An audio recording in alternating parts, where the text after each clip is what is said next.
Hello, my name is Alex Proctor. I'm the Chief Trust and Privacy Officer at Captain Compliance. This video is focused on the topic of privacy notices. Now, the general idea of giving notice to data subjects is one of privacy's overarching themes, and it's one that can take many different forms across a business and its operations. With that said, most of this video will focus a bit more narrowly, and that's on what makes for a great, primary, externally facing written privacy notice. This is a topic that many companies struggle with, especially those that don't have significant resources to devote to privacy. If you go out and survey the internet, you will find a lot of organizational privacy notices that simply don't stand up to scrutiny. Unfortunately, having an inadequate privacy notice can be damaging. It can invite regulatory or legal action, and it can also result in lost customer trust. Obviously, the inverse can also be true, and there are many benefits when a company maintains a strong privacy notice. I have a few goals for this video. First, I want to focus on what makes for a great privacy notice in the first place. I also want to talk about some specific risks that companies face when they don't devote sufficient attention to their notice or maintain a notice that's not accurate. We'll also cover a variety of common challenges with privacy notices, and I'll have a few suggestions to overcome them.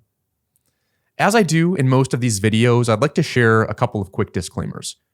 The first is that privacy notices have major legal implications.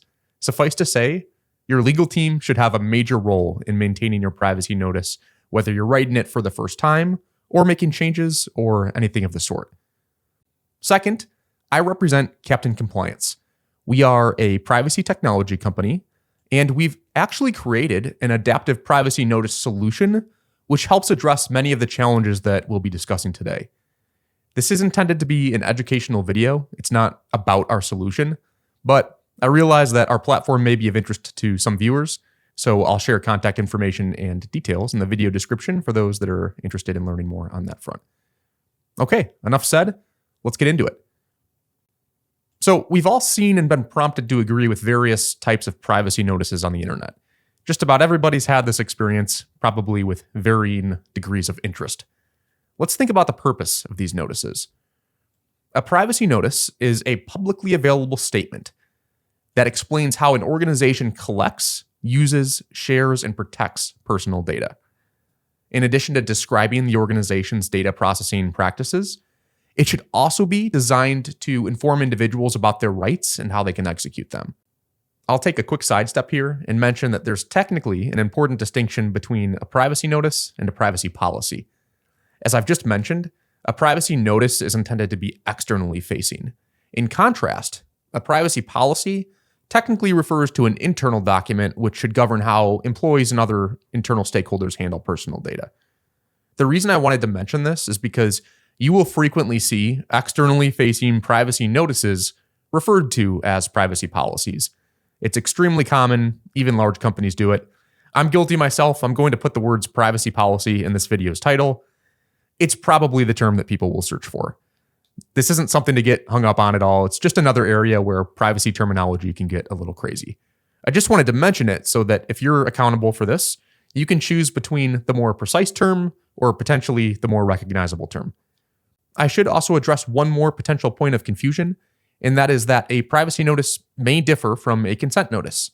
A privacy notice generally provides information about data processing, while a consent notice is specifically used to capture user approval, especially for things like cookie tracking, marketing, and sensitive data.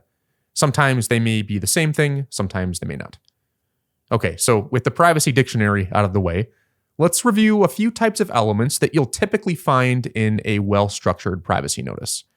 I'm just going to skim the surface. I'll dive more into the rationale for certain components later, but I do want to orient around a picture of what a strong privacy notice might look like. First off, it may seem like a small detail, but if you've posted a privacy notice, make sure that it includes the date that it was last reviewed and updated. This is quite simple. If you want your data subject to have confidence in your notice, you want to do that by showing them that it's being thoughtfully maintained. If your notice has no date, the viewer may wonder if it's 7 years old, and it just makes the notice a lot harder to trust and rely on. Expect a similar outcome if your notice actually is 7 years old. As far as actual content goes, The first few sections of a well-designed privacy notice typically surround the personal data that a company is involved with, as well as the logistics surrounding processing. A good notice will describe specifically what kind of personal information is collected from different categories of data subjects, and how that data is collected through various channels. The notice should also discuss the purpose of the data processing and, depending on where the company operates, potentially the legal basis by which the processing is justified. For example, that last part is very important under the GDPR. Now, obviously, there's a lot of consideration that should go into these sections, and I'm trying to keep it simple. The one thing I do want to mention is that if we're talking about a general overarching privacy notice, it should likely reflect more than just the website and its associated online data collection. Obviously, that is one very important channel, but most organizations deal with personal data that's collected in many other ways as well, including offline. Additional content that you'll want to find in a strong privacy notice typically includes descriptions of third-party data sharing, information about cookies and interest-based advertising, details about information collected from children, a data retention policy, a high-level overview or statement surrounding security measures, and a description of international data transfer practices. The list does go on. You should also want to find a description of individual privacy rights, potentially contextualized for different regions, and instructions for how data subjects should proceed if they want to exercise their rights. I've actually done a completely separate video on handling data subject requests. This is a significant topic in its own right. One of the main things to know is that organizations have to provide a mechanism for data subjects to make privacy requests. An example would be if somebody wanted to exercise a right of access or a right of erasure. So here, the privacy notice might direct these data subjects to a dedicated portal, or at the very least provide an email address and toll-free phone number to reach the privacy team. That contact information was the last piece I wanted to mention. Every notice should provide a clear way for individuals to contact the organization or its privacy officer for general privacy inquiries or to formally exercise their subject rights. So now that we've covered what a privacy notice is and what categories of content typically go into it, the next big question is, why is this such an important matter and why is it so critical to get right? Well, first of all, there's a bit of an elephant in the room. Regulatory compliance is a huge factor here. Privacy notices are required by various privacy laws. These laws may have particular requirements for their structure, content, and timing of delivery. I'll give a few examples from the United States. California's CCPA and CPRA require businesses to maintain a comprehensive description of the business's online and offline practices regarding the collection, use, disclosure, and sale of personal information, and the rights of consumers regarding their personal information. California also requires that consumers be provided with a timely notice at or before the point of collection about the categories of personal information to be collected from them and the purposes for which the personal information will be used. Meanwhile, in Virginia, the VCDPA requires controllers to provide consumers with reasonably accessible, clear, and meaningful privacy notices. It's notable that Virginia's requirements aren't quite as detailed as California's, but they still call for a notice nonetheless. I'm not going to cover the whole globe here or even the rest of the US state laws, but you get the idea. These modern privacy laws make the need for privacy notices quite clear. I'd also like to take a moment to emphasize the importance of maintaining an accurate privacy notice. A really good way to highlight this is to consider the consumer protection laws in the United States, which are enforced by the Federal Trade Commission. One of the FTC's major concerns is deceptive or misleading privacy practices. This means that if your privacy notice says one thing, perhaps a good thing, but your company actually does something different, you could be opening yourself up to legal action. A clear example of this scenario might be stating that you never sell personal data while actually sharing user data with advertisers or third parties for profit. If your notice misrepresents how you collect, use, or share data, the FTC would likely consider that to be a deceptive practice under Section 5 of the FTC Act. This has led to major enforcement actions, including multi-million-dollar fines in the United States. The FTC has repeatedly stressed the importance of clear, accurate, and accessible privacy disclosures. Other regulators around the world have done the exact same thing. It's not enough just to have a notice. It needs to reflect your actual practices. Now, with all that said, I should also mention that your privacy notice isn't just a legal requirement, it's also a trust signal. When visitors land on your website or when customers engage with your business, they want to know that their personal data isn't being handled recklessly. Having a clear, well-structured privacy notice shows that your organization takes data protection seriously. If the notice is vague, outdated, or full of legalese, it can do the opposite, undermining confidence and making people wonder if they should really be giving you their information. This alone would be a good reason to care about the quality of your privacy notice, even setting aside the potential to be fined and penalized. The bottom line is that your privacy notice isn't just some formality, it's a core piece of your organization's approach to data protection, customer trust, and compliance. If you haven't given it much attention before, now's the time to start. If your notice is misleading, outdated, or inconsistent with what's happening behind the scenes, you're taking a big legal and reputational risk that you should absolutely address.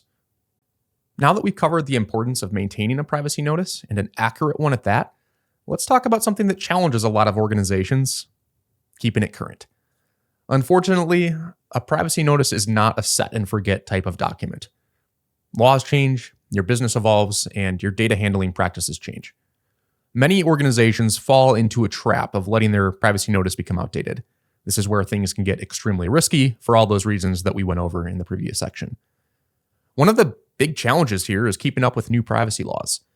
The major regulations like the GDPR and CPRA have already set the bar high, but new privacy laws are constantly emerging. In the United States alone, over 20 states have passed comprehensive privacy laws, and there's many more to come.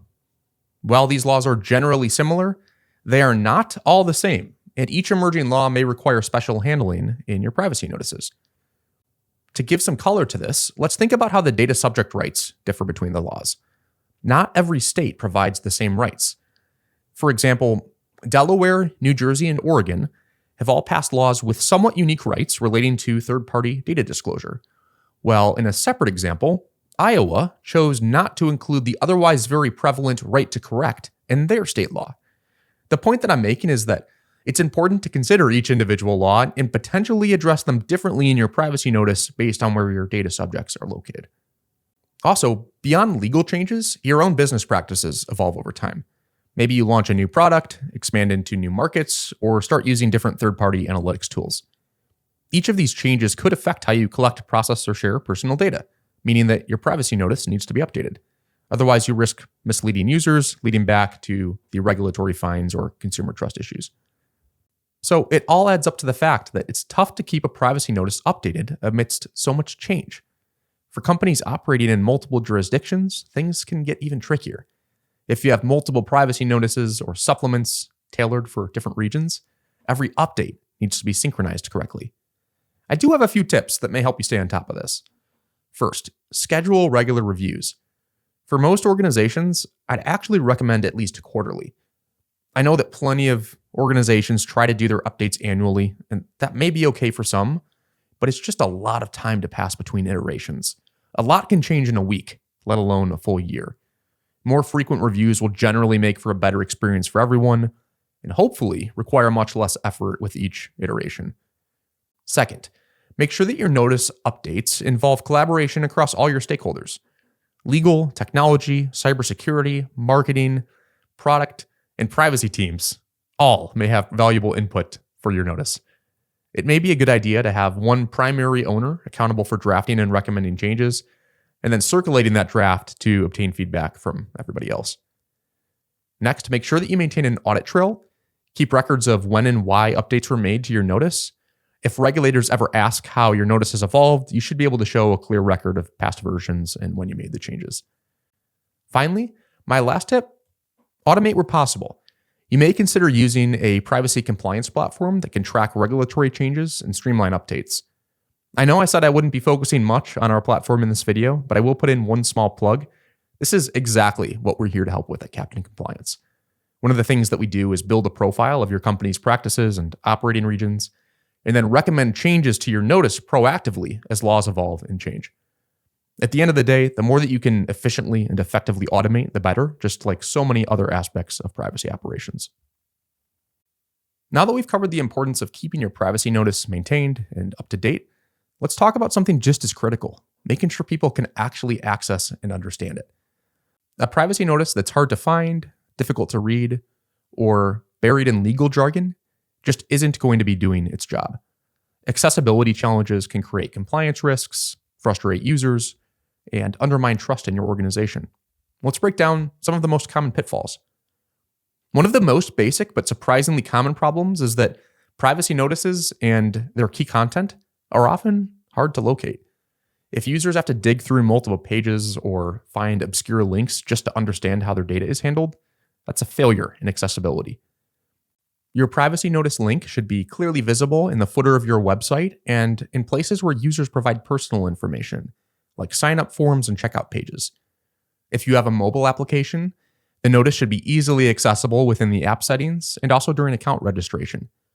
Finally, if you're collecting data offline, such as in-store or over the phone, you should provide an easy way for individuals to access the notice, like QR codes on receipts or signage where the data subjects can see it. Another challenge has to do with readability. Even when privacy notices can be easily found, they often run into another challenge. They often have a tendency to be written in dense legal or technical language. This is really no surprise given all of the legal drivers behind the notices, but the reality is that notices full of legal jargon and complex sentence structures don't benefit anyone. In fact, regulators specifically warn against this. Clarity matters. Instead of burying important details in long paragraphs of legal text, it helps to provide simple, step-by-step guidance. Some companies now use layered interactive privacy notices, allowing users to expand sections based on their interests, ensuring readability while keeping all the legal details available. Some of the best notices out there also use visual elements like infographics, simple tables, or even short videos and interactive elements. It's actually okay to interject a little bit of creativity here to make sure that your notice is easily understood by all data subjects. Another related consideration is language and accessibility. Make sure that your notice can be easily read on smaller mobile devices. Make sure that it meets web content accessibility guidelines. And if you serve international audiences, consider offering translated versions so that users can read the notice in their preferred language. There's a lot that could be said about this. Just remember that your notice has to be accessible to everyone. A final challenge has to do with keeping your data subjects informed when you change your notice. After all, keeping a privacy notice up to date isn't just about making the changes. It's also about making sure that those changes are visible and transparent. I've already mentioned displaying the last updated date at the top of your notice. This is just a small step and potentially not enough on its own. More meaningfully, when you make significant updates like adding new data collection practices, working with new third parties, or changing how users can exercise their rights, you should proactively let data subjects know. This might mean displaying a website banner, sending an email update, or adding an in-app notification for mobile users to let them know about the changes that you've made. Also, as part of any proactive notification like this, instead of making people hunt through the full notice to figure out what's changed, consider including a short, plain language summary of the updates. At the end of the day, maintaining an effective privacy notice takes effort, but with the right processes and tools, you can keep it clear, accessible, and compliant. All right. Thank you for watching. I hope that this video has been helpful and helped highlight a few ways in which you might improve your own privacy notice. As I described earlier, I represent Captain Compliance. If you're interested, we'd be grateful for the opportunity to connect with you and share how we simplify the process of maintaining a great privacy notice for your organization. If you need help, please feel free to visit our website. It's captaincompliance.com. I'll put the link as well as additional contact information in the video description. Thanks again for watching, and we wish you well with your privacy notice.